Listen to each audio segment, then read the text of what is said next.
Welcome to Wild Cowboy Tales. Before you listen, let me know where you're listening from. In the rugged heart of the West, where vast plains meet ancient mountains, boundaries aren't just lines on a map, they're carved in blood and tradition.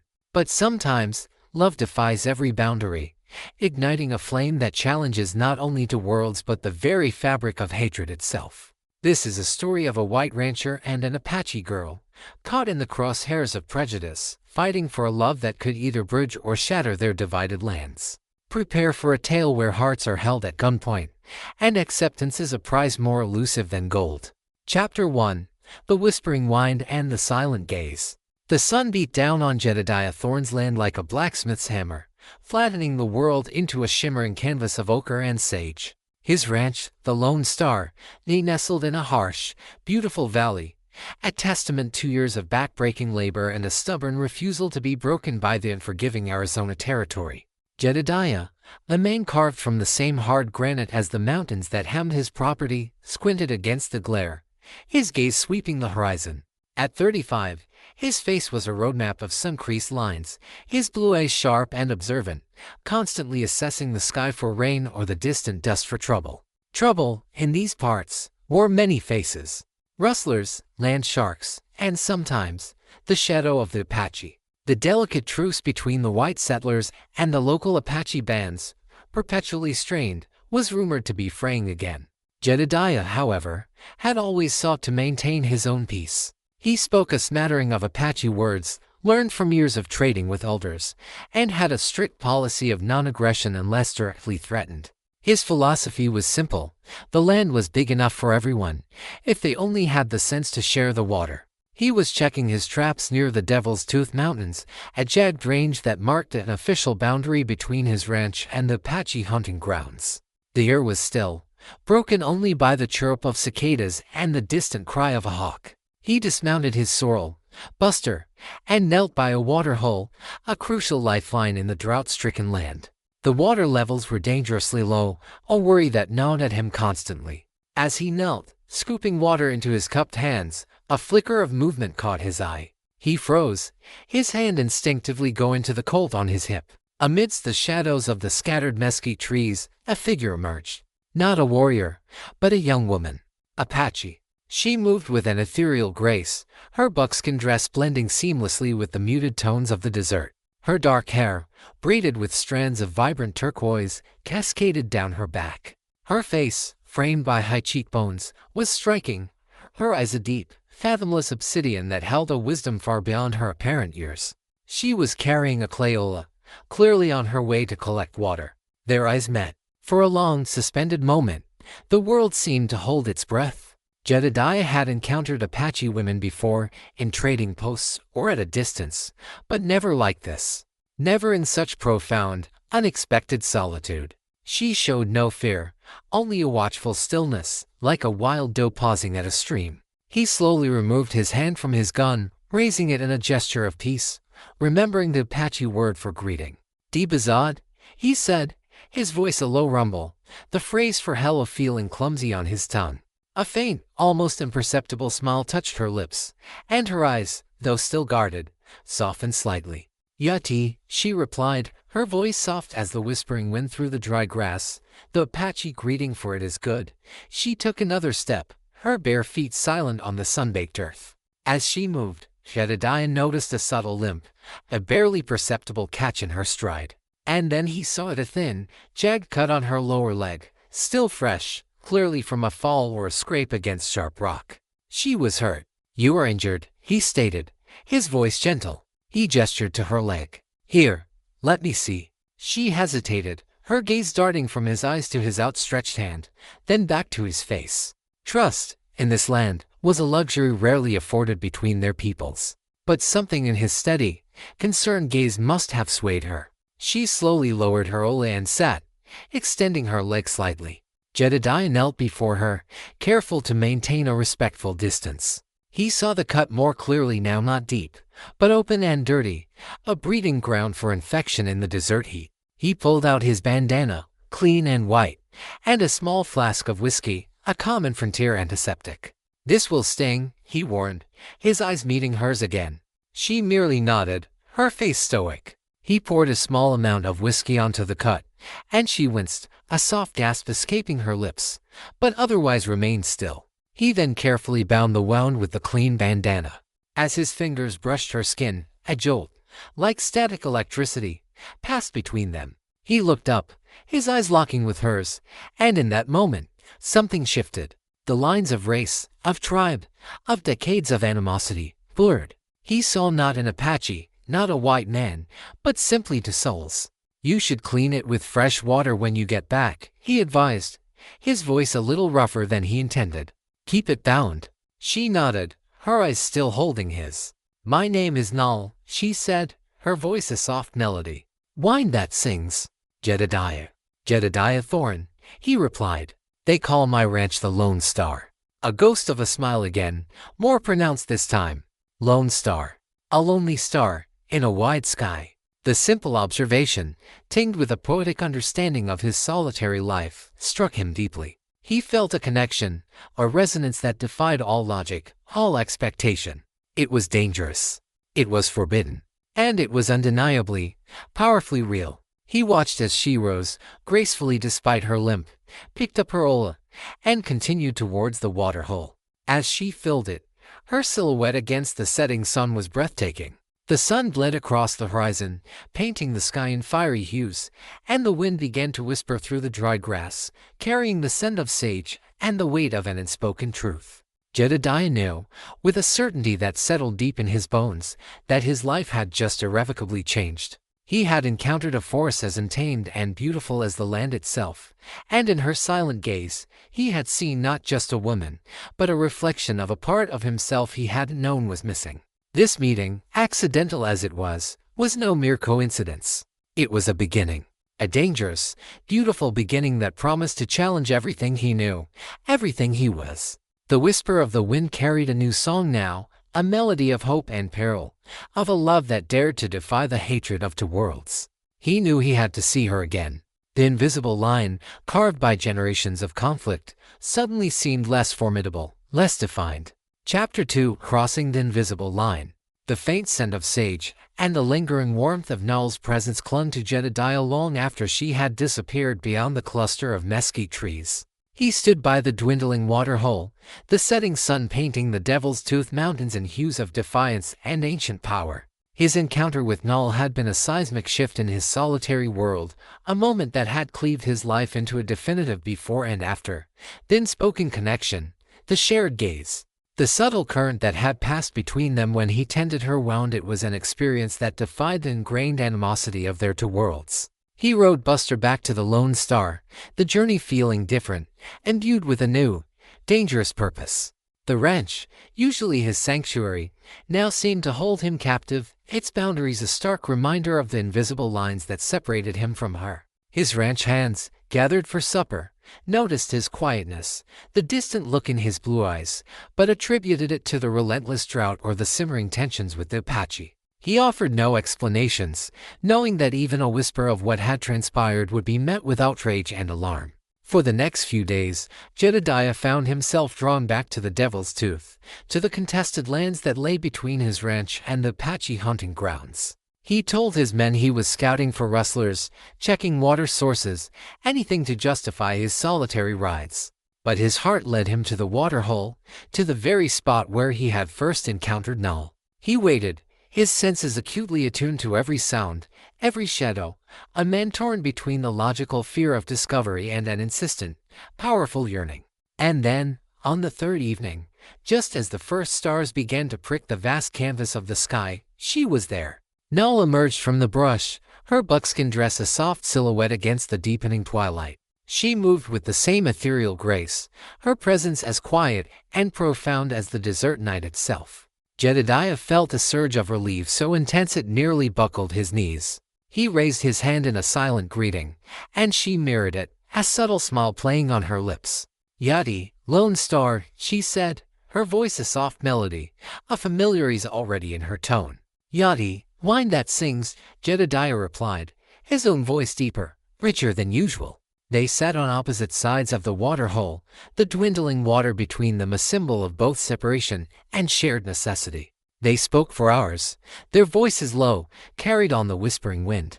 Null told him of her life among them, her people, of their nomadic existence, their reverence for the land, the wisdom of the elders, and the hardships of the ever-shrinking hunting grounds. She spoke of her gift for healing, for understanding the medicinal properties of desert plants and knowledge passed down through generations of women in her family. Her limp, she explained, was from an old childhood injury, a fall from a horse during a raid that had never fully healed, making her less adept at the swift movements expected of a young woman in her tribe, yet granting her a keen observation of stillness. Jedediah, in turn, spoke of his ranch, the relentless struggle against the elements, the cattle drives, the constant threat of rustlers and drought. He spoke of his dreams of expanding his herd, of digging new wells, of building a future in this unforgiving land. He found himself sharing details he had never revealed to another soul, speaking of the loneliness of his life, the burden of leadership, the quiet yearning for companionship. He discovered a shared love for the vastness of the land, for the harsh beauty of the desert, for the defiant spirit of survival that defined both their existences. Your people, Null observed, her dark eyes piercing his, they take from the earth. My people, we live with it, as part of it. We try to make it ours, Jedediah countered, to tame it, to make it yield. The earth cannot be tamed, Lone Star, she gently corrected. Only respected, only understood. When you try to force it, it breaks you. Her words resonated deeply with him, challenging his ingrained beliefs, offering a different way of seeing the world. Their clandestine meetings became a sacred ritual. They met every few days, sometimes at the water hole, sometimes deeper in the Devil's Tooth, and hidden canyons known only to the Apache. They shared stories, dreams, and fears. Jedediah, a man of practical skills, was fascinated by her profound connection to the natural world. He taught her about the stars, pointing out constellations through a small brass telescope he secretly brought, explaining the distant galaxies, the science of the universe. She, in turn, taught him the names of desert plants, their healing properties, the subtle signs of animal tracks, and the intricate, oral history of her people. Stories that spoke of ancient spirits and enduring wisdom. One evening, as Jedediah explained the concept of a compass and how it always points north, Null drew a symbol in the dust. My people, we do not need such things. The sun, the stars, the wind, they are our guides. And the heart, Lone Star. The heart knows its direction. Their affection for each other deepened with each shared moment. The initial spark had ignited into a profound, undeniable love. They found solace in each other's presence, a quiet understanding that transcended their cultural differences. Jedediah found himself captivated by her fierce intelligence, her quiet strength, her compassionate spirit. Null was drawn to his unwavering honesty, his gentle demeanor beneath his rugged exterior, and his genuine respect for her and her people. They spoke of the danger, of the invisible line that separated their worlds. My people will not understand, Lone Star, Null warned him one evening, her hand resting lightly on his arm, a feather-light touch that sent shivers through him.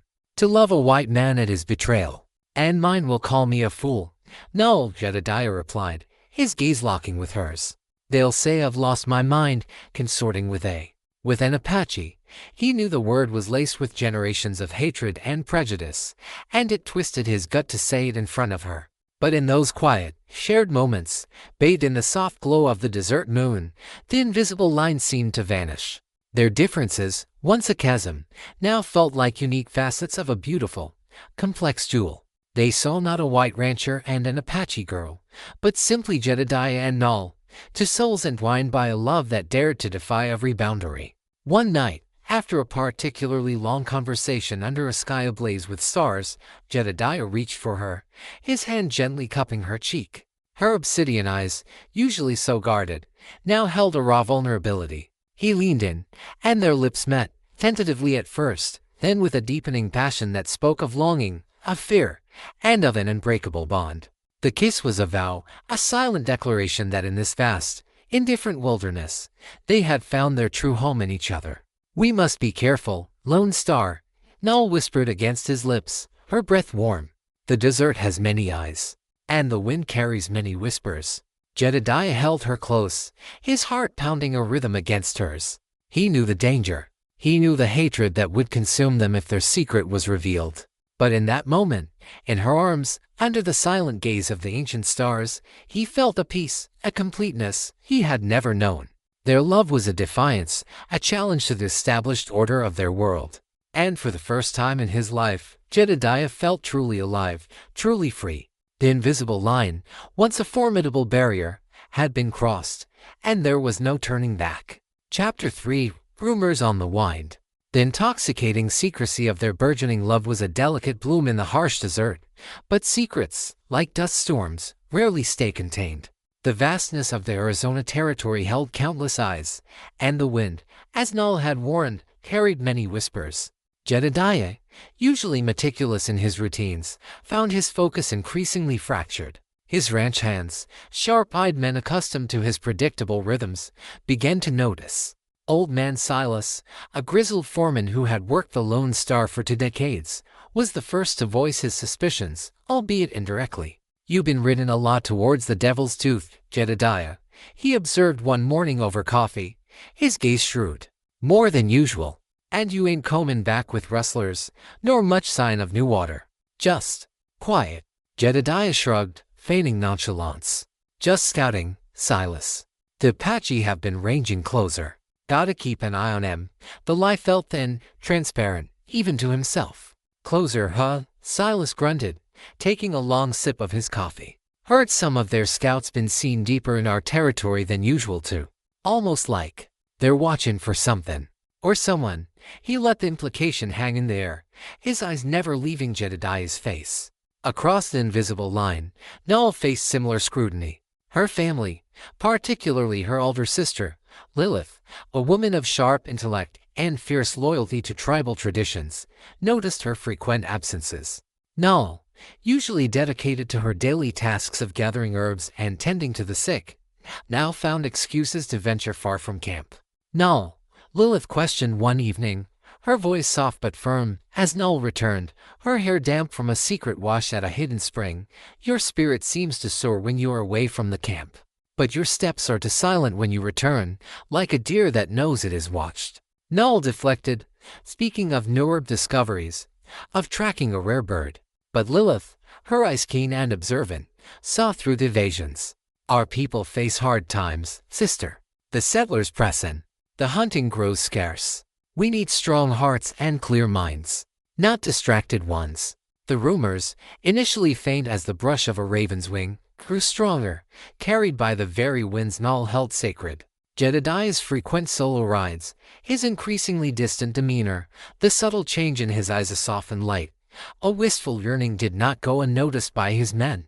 They began to grumble in the bunkhouse, their suspicions fueled by generations of animosity towards the Apache. "Heard Jedediah's been spending time up in the Devil's Tooth," one ranch hand muttered, cleaning his rifle. "Ain't no good up there, 'cept for snakes and redskins." "Heard a story about him getting awful quiet whenever the Apache are mentioned," another chimed in. "Like he's hiding something." The whispers weren't limited to the Lone Star.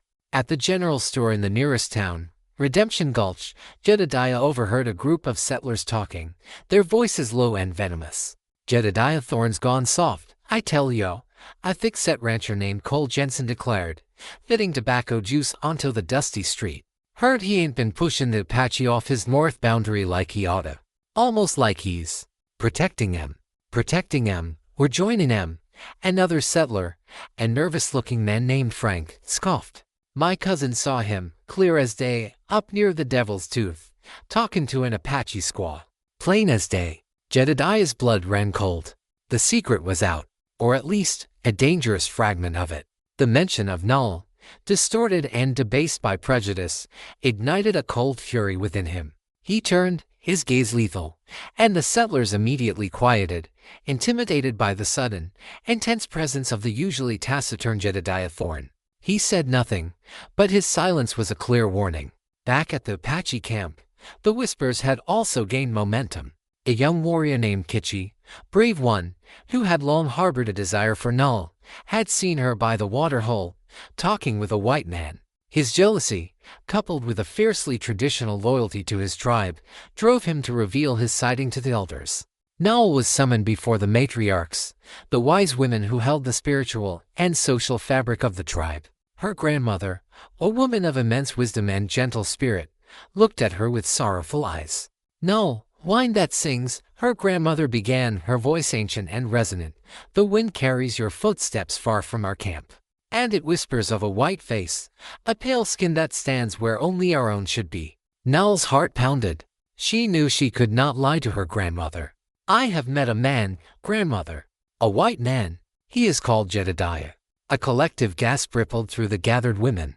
Lilith, her face a mask of grief and anger, stepped forward. "Sister, you have shamed our people. You have consorted with the enemy. Have you forgotten the blood shed, the land stolen?" "He is not the enemy, Lilith," Nal protested, her voice firm. "He is a man of honor, of respect. He understands the land, our struggles." But her words were met with skepticism, with a deep-seated suspicion born of generations of betrayal. The elders spoke of the massacres, the broken treaties, the slow, insidious encroachment of the white man. They spoke of the purity of their blood, the sanctity of their traditions. They warned her that such a union would be a weakness, a gateway for further intrusion, a betrayal of everything their ancestors had fought for. The escalating tension between the white settlers and the Apache only exacerbated their plight.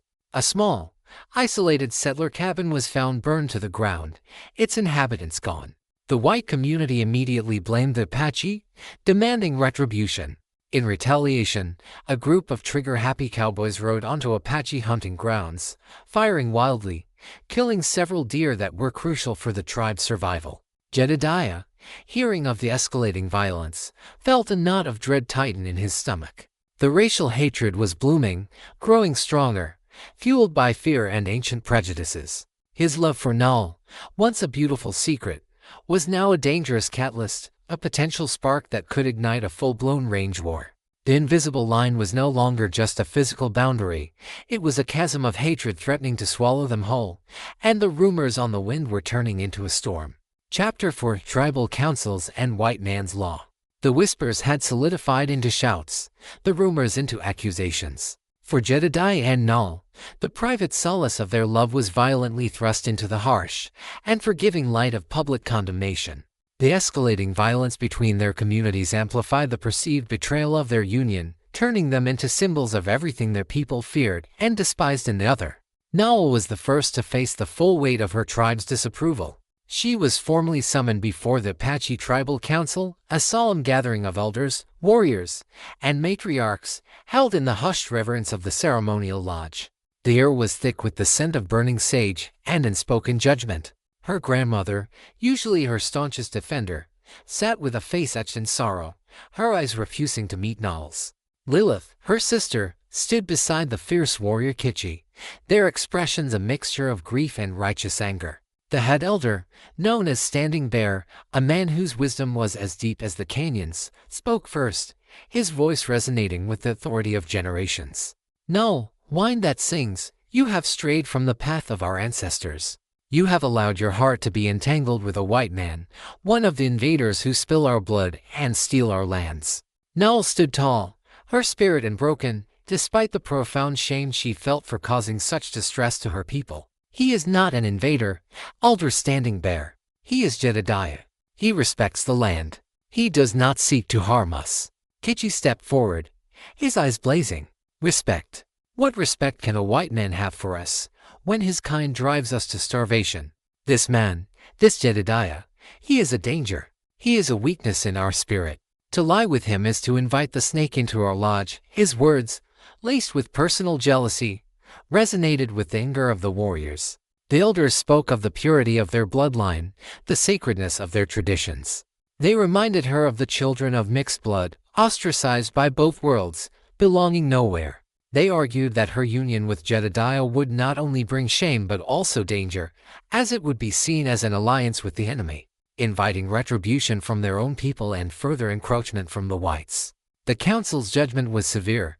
Nal was to cease all contact with Jedediah Thorne immediately. She would undergo a period of purification and re-education in the ways of her people. And, to sever the ties completely, she would be married to Kitchi, a strong, traditional warrior, chosen by the council to reaffirm her commitment to the tribe.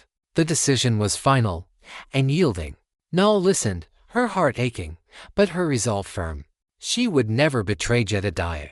She would never marry Kitchi. Her love for Jedediah was not a weakness, but a strength. Meanwhile, back in Redemption Gulch, Jedediah faced his own condemnation. He was summoned to a hastily arranged town meeting, held in the dusty saloon, now filled with angry, fearful white settlers. Elias Vance, a powerful, prejudiced rancher and a known agitator against the Apache, led the charge.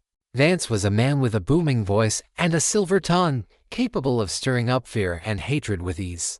Jedediah Thorne, Vance thundered, pointing a damning finger at Jedediah. You stand accused of consorting with savages, of harboring, perhaps even aiding, the very heathens who burn our cabins and steal our stock. Jedediah stood his ground, his face set. I have done no such thing, Vance. I defend my land, and I keep the peace. And I deal fairly with any man or woman, regardless of their skin. Fairly, a settler scoffed. My cousin saw you, Thorne, with an Apache squaw. You're a traitor to your own kind. You're endangering every white family in this territory. Vance, sensing the rising tide of anger, pressed his advantage. Your behavior, Jedediah, is a direct threat to the safety of Redemption Gulch and all decent white folk. We demand you cease all contact with these savages. We demand you send that woman back to her people, where she belongs, or we will ensure that your ranch, the Lone Star, becomes a lone ruin. The veiled threats were clear: economic boycott, ostracization, and ultimately, violence.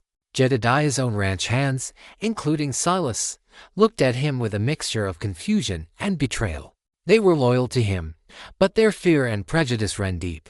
I will not abandon her, Jedediah declared, his voice cutting through the angry murmurs. And I will not abandon my ranch. My business is my own, and my heart is my own.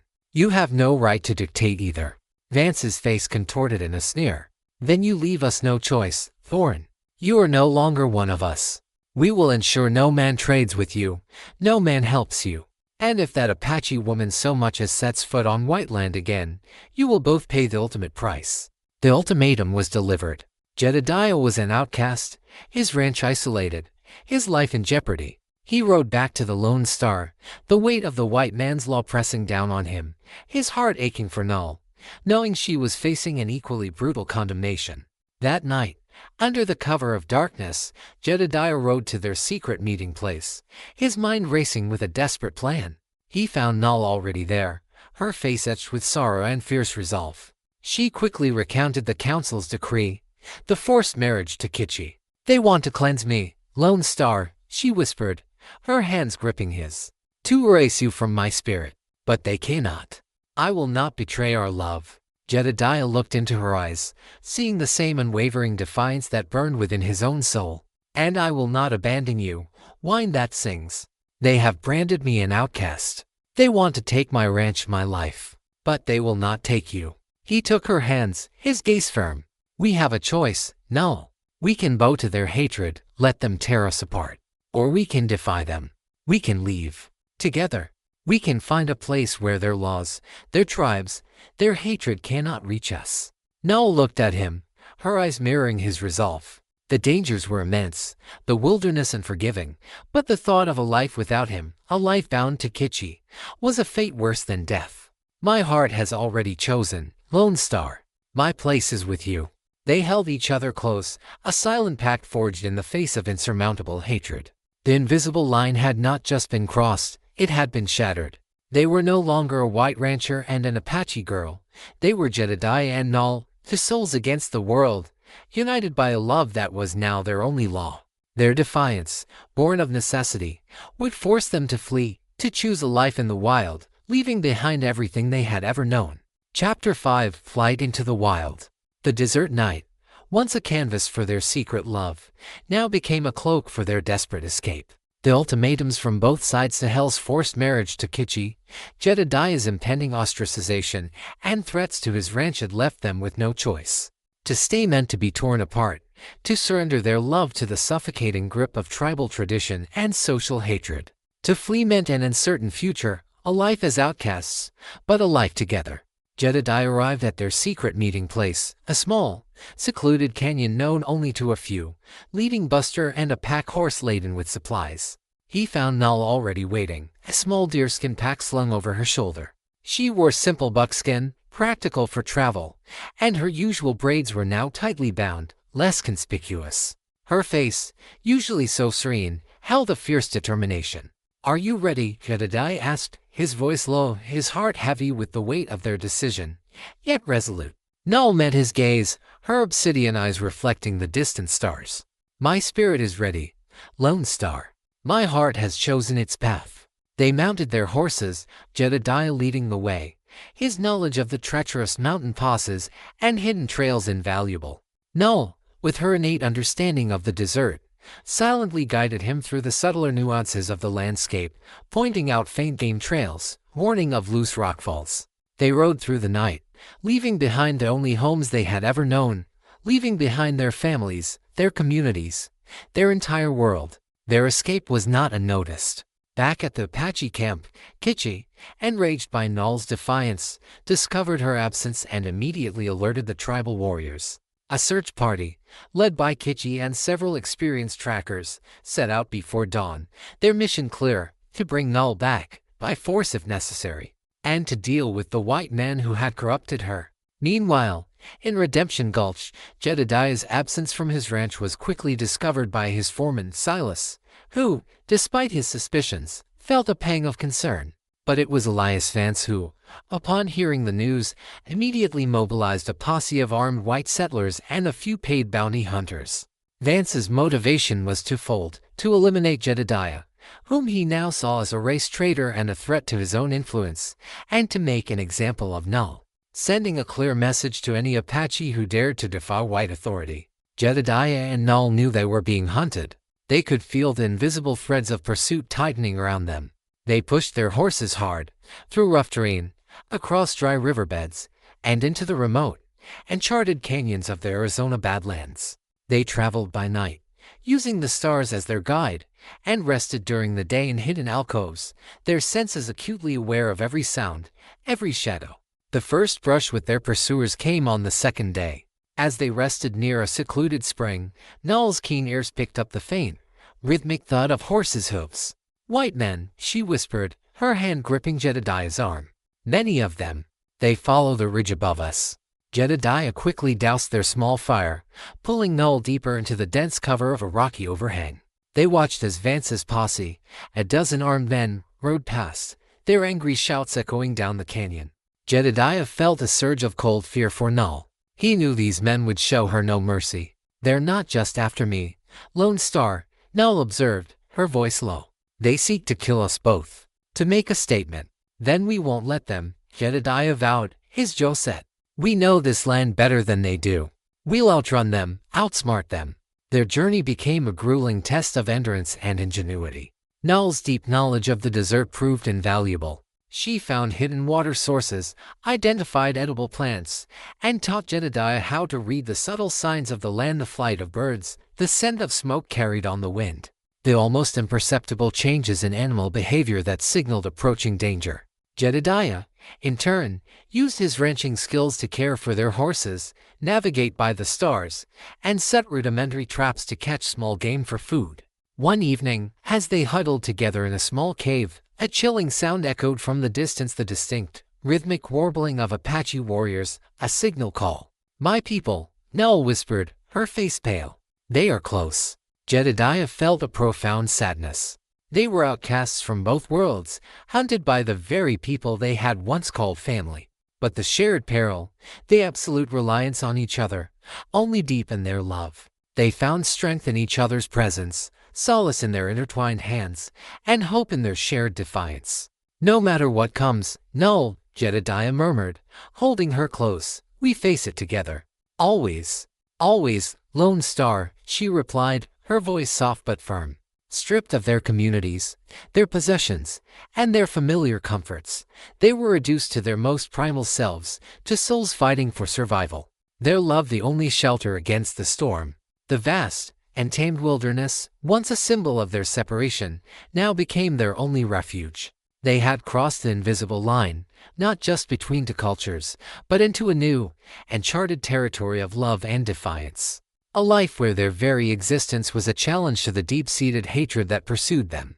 Their flight had begun, a desperate gamble for a future, or perhaps, just for another day. Chapter 6: Survival in the Wilderness.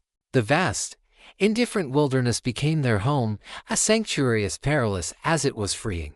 Jedediah and Null, two fugitives bound by an unbreakable love, were stripped of everything familiar, forced to rely solely on their wits, their skills, and each other.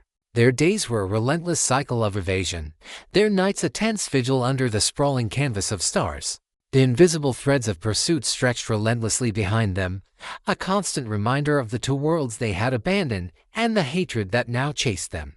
Null's profound knowledge of the desert, honed since childhood, proved to be their most invaluable asset. She could read the land like an open book, finding hidden springs where Jedediah saw only dry rock, identifying edible roots and berries amidst the thorny scrub, and interpreting the subtle language of animal tracks not just where they went, but why. She taught Jedediah how to set snares for small game, how to purify water, how to build a shelter from branches and animal hides that blended seamlessly with the environment.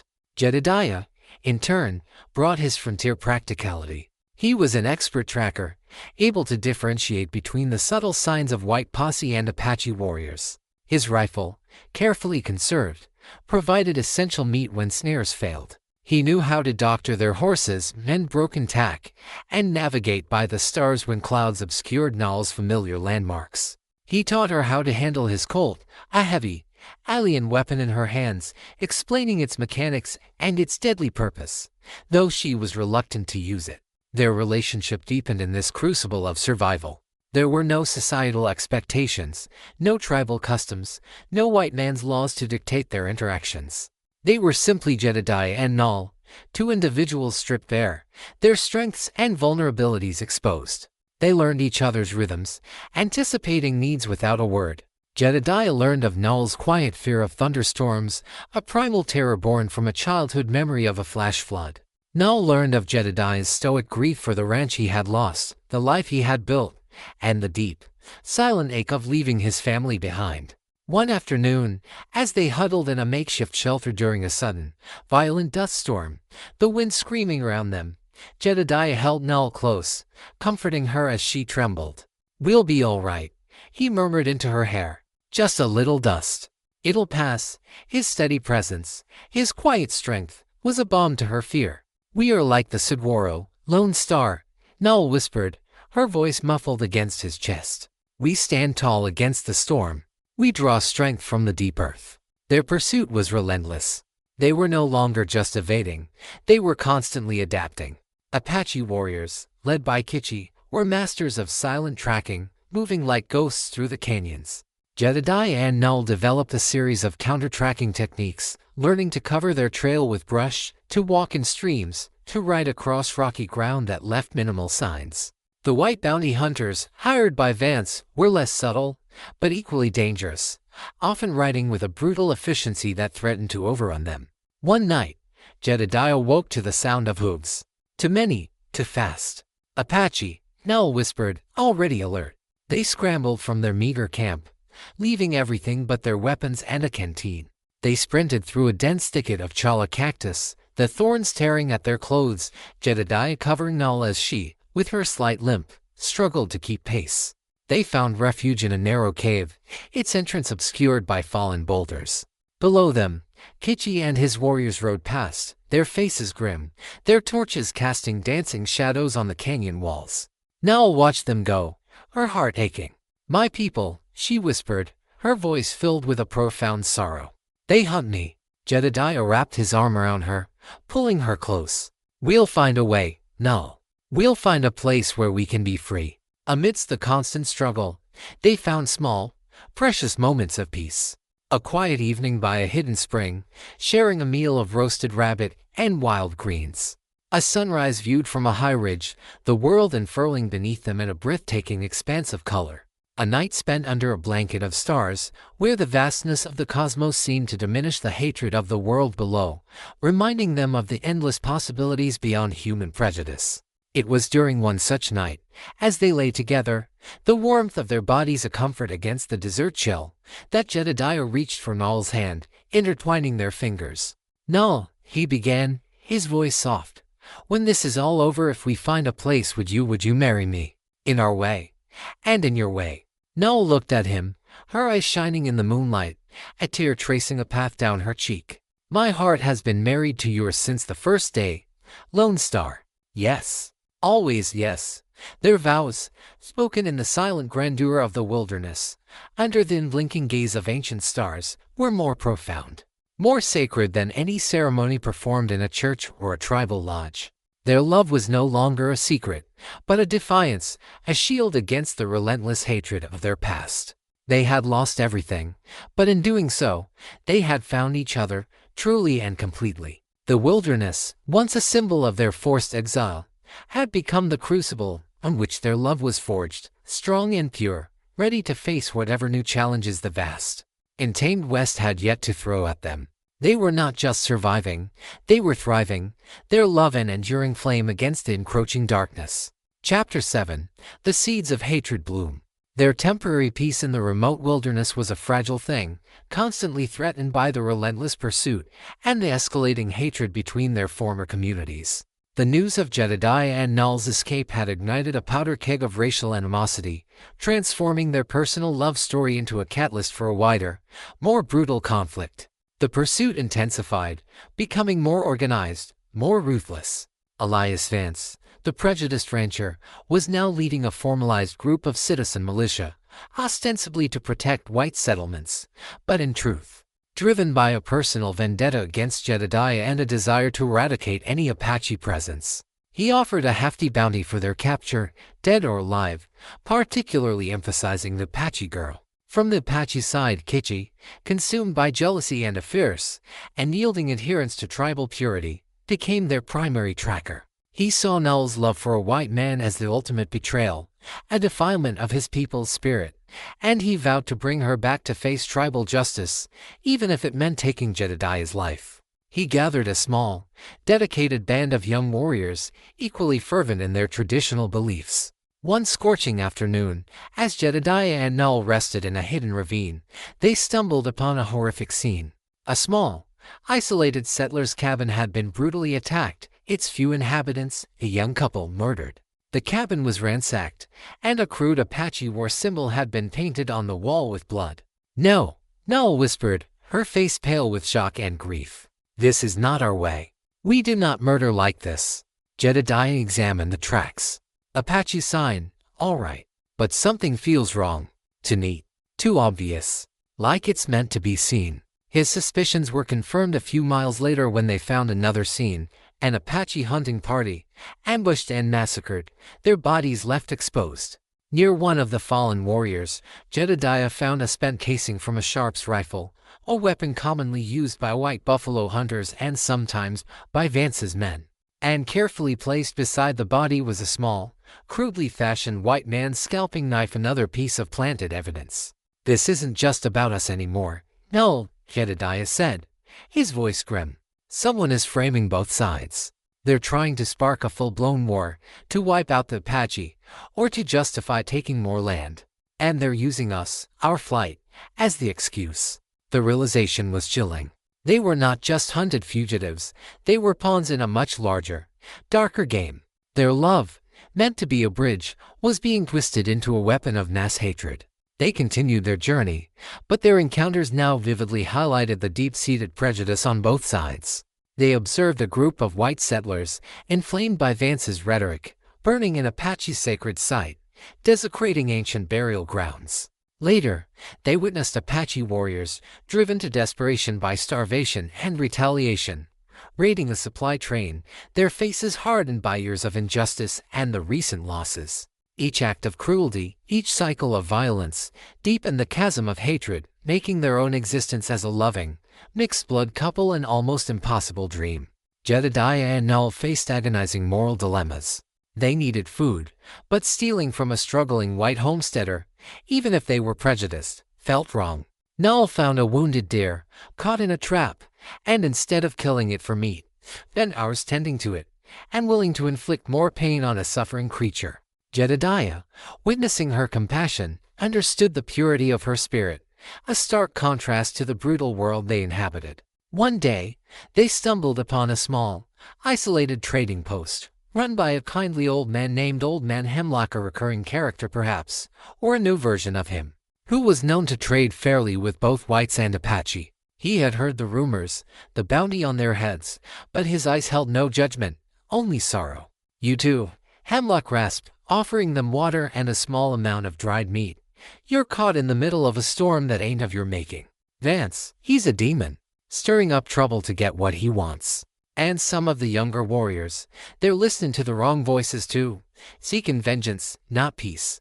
Jedediah and Null realized then that their personal struggle had indeed become intertwined with a larger conflict. Their existence as a couple, their very defiance of the racial boundaries, was a challenge to the established order of hatred.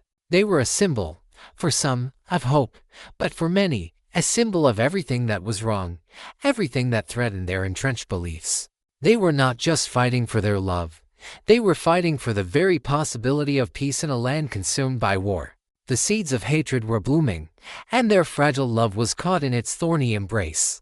They knew their time in the wilderness was drawing to a close. To truly survive, to truly protect their love, they could no longer simply flee. They had to fight back, not just for their lives, but for the truth, for the faint hope that their love could, somehow, bridge the chasm of hatred that threatened to consume the entire territory. Chapter 8: Unexpected Allies, Hard Choices. The desert, once their sanctuary, now felt like a vast, treacherous arena. Jedediah and Null, exhausted but resolute, knew they couldn't outrun the escalating hatred forever. The framed acts of violence, designed to inflame both communities, meant that a full-scale war was imminent, a war in which their love would be utterly consumed.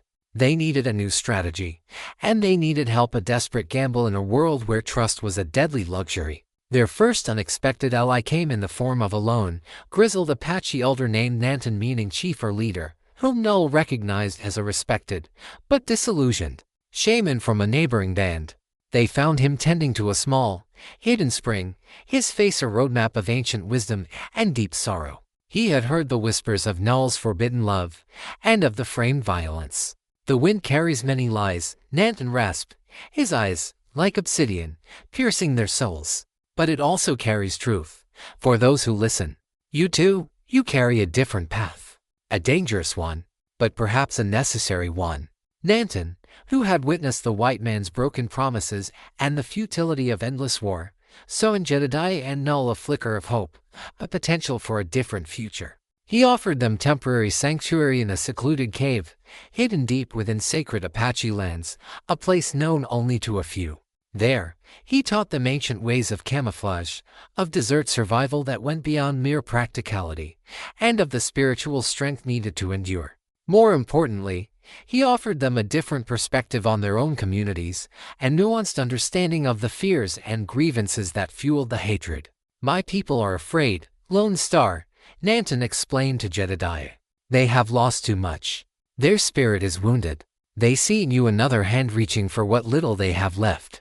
And your people, wine that sings," he told Null. "They too are blinded by pain. They see in him the face of every betrayal, every broken treaty." Their second ally came from Jedediah's former world. Weeks later, as they cautiously moved closer to the edges of white settlement, they were cornered by a small, renegade group of Vance's bounty hunters. Just as capture seemed inevitable, a lone rider burst from the shadows, his rifle spitting fire, scattering Vance's men. It was Silas, Jedediah's old foreman. Silas, despite his initial suspicions, had grown increasingly uneasy with Vance's brutal tactics and blatant lies. He had witnessed Vance's men deliberately desecrating Apache lands and framing innocent settlers for violence. He had seen the truth. "Jedediah," Silas grunted, his face grim as he helped them make a quick escape. "Vance is stirring up a hornet's nest. He don't care who gets hurt, so long as he gets rich. He's spreading rumors that you two are leading Apache raids. He even killed Old Man Miller, the doctor, because he was starting to question Vance's stories about who burned that cabin." Silas, risking everything, provided them with supplies, fresh horses, and vital intelligence on Vance's movements and the growing unrest in Redemption Gulch. He also revealed that a small faction of white settlers, wary of Vance's warmongering and suffering from the escalating conflict, were starting to question Vance's narrative. These were ordinary folk who simply wanted peace, not endless bloodshed. Jedediah and Null now faced agonizing decisions. They had a temporary sanctuary, unexpected allies, and a growing understanding of the larger conspiracy. But their presence, their very existence, was still a lightning rod for conflict. "We cannot stay hidden forever," Lone Star, Null observed. "The war will come, with or without us. We must choose, do we hide, or do we stand?" Jedediah looked at her, then at the horizon. "We stand. But we stand for peace, Null. We stand for the truth." Their personal struggle had indeed become intertwined with a larger conflict. Vance, aided by unseen powerful forces from the east, was deliberately escalating tensions, hoping to instigate a full-scale extermination of the Apache, clearing the land for exploitation. Jedediah and Null, with their unique position bridging both worlds, were uniquely placed to expose him. They had to bring the evidence of Vance's provocations, his false flag operations, to both the Apache Council and to the skeptical white settlers. But to do so meant risking everything. It meant stepping back into the very communities that had condemned them, facing down not just Vance, but the ingrained hatred of their own people. It meant potentially sacrificing their freedom, or even their lives, to prevent a larger war. One evening, as they sat with Nanton, discussing their desperate plan, Null shared a vision she had received from the spirits. "I saw a great fire, Lone Star. It consumed everything. But from its ashes, a new flower bloomed, a flower of two colors, intertwined, stronger than before." Jedediah took her hand, his gaze firm. "Then we will be that flower, wine that sings. We will face the fire, and we will build something new from the ashes." Their love, once a secret, now had a profound purpose, to be a beacon of hope, a testament to the possibility of peace in a land consumed by hatred. The hard choices lay ahead, and they would face them together. Chapter 9, A Reckoning in the Canyon. The decision was made. Jedediah and Null would return, not to hide, but to expose. They carried with them not just their love, but a fragile hope that truth could pierce the veil of hatred. Their plan was audacious, dangerous, and hinged on the belief that there were enough good people, in both worlds, who yearned for peace. Their target, Elias Vance. Their battleground, a Grand Council meeting called by Vance himself in Redemption Gulch, ostensibly to finalize a petition for federal troops to exterminate the Apache threat, but in reality, a platform to solidify his power and demonize Jedediah and Null. Jedediah, Null, Silas, and Nanton, along with a few trusted Apache and white allies, carefully planned their approach. They had gathered irrefutable evidence, a blood-stained Sharps rifle casing found near the massacred Apache hunting party, clearly linked to one of Vance's men, a letter from Vance to a shadow railroad magnate in the east, detailing plans to clear the land for mineral rights, and testimonies from terrified settlers whom Vance had coerced. The day of the council meeting dawned under a sky heavy with impending storm clouds, mirroring the tension in Redemption Gulch. The town square was packed with settlers, their faces a mix of fear, anger, and uneasy anticipation. Vance stood on a makeshift platform, his booming voice whipping the crowd into a frenzy, portraying Jedediah and Null as dangerous traitors and the Apache as bloodthirsty savages. Jedediah and Null, accompanied by Nanton and Silas, made their entrance from the back of the crowd, their appearance causing an immediate hush. Jedediah, clad in his rancher's attire, stood tall and defiant. Null, in her buckskin, moved with quiet dignity, her presence a powerful counterpoint to Vance's venom. Elias Vance, Jedediah's voice cut through the silence, clear and unwavering. "You preach hatred and war, but you are the true enemy of peace." Vance snarled, his eyes blazing. "Jedediah Thorne, the traitor, and his savage whore. Get them. They are dangerous." As Vance's hired thugs lunged, Silas and their few white allies stepped forward, drawing their weapons, protecting Jedediah and Null. At the same moment, Nanton let out a piercing Apache cry, and from the surrounding hills, a small group of Apache warriors, those who trusted Nanton's wisdom, appeared, their bows drawn, ready for battle. Chaos erupted. Vance's thugs, caught between armed settlers who had turned against Vance, and the Apache warriors, were thrown into disarray. Jedediah and Null, however, did not engage in the melee. Their battle was for the truth. "Listen to me," Jedediah shouted, holding up the incriminating letter from Vance. "Vance is using you. He wants war, not peace. He murdered white settlers and framed the Apache. He massacred Apache warriors and blamed white men, all to clear this land for profit." Null stepped forward, her voice, soft yet powerful, carrying through the square. "He does not care for the lives of his people, or for mine. He cares only for what is beneath the earth, for the riches he can take. He seeks to burn both our worlds for his gain." Nanton, speaking in both Apache and broken English, corroborated their claims, giving a spiritual weight to the accusations. Silas, with a few brave settlers, presented the physical evidence, the rifle casing, the coarse testimonies, the details of Vance's false flag operations. Vance, seeing his web of lies unraveling, panicked. He drew his pistol, aiming it at Jedediah. But before he could fire, Kitchi, who had been hiding in the crowd, his face a mask of conflict, burst from cover. He was still furious at Null's defiance, but Nanton's words, and the undeniable evidence of Vance's treachery, had sown doubt. Kitchi, unwilling to let Vance murder Jedediah and ignite an even greater war, tackled Vance, forcing his shot wide. The diversion created by Kitchi gave Jedediah the opening he needed. He rushed Vance, disarming him. Vance, desperate, tried to flee, but was quickly apprehended by the now enraged townspeople. The fighting slowly died down as the truth, harsh and undeniable, settled over the square. Federal marshals, who had been secretly alerted by Agent Granger and were observing from the outskirts, rode in, securing Vance and his remaining men. The victory was hard-won. Several lives had been lost, both white and Apache, but the larger war had been averted. Kitchi, his face grim, surrendered himself to Nanton, accepting his punishment for his role in pursuing Null. He had not fought for Jedediah, but he had, in the end, chosen to prevent a greater injustice. Jedediah and Null stood together, exhausted but resolute, their hands clasped. They had faced down the hatred of two worlds, not with weapons, but with truth and courage.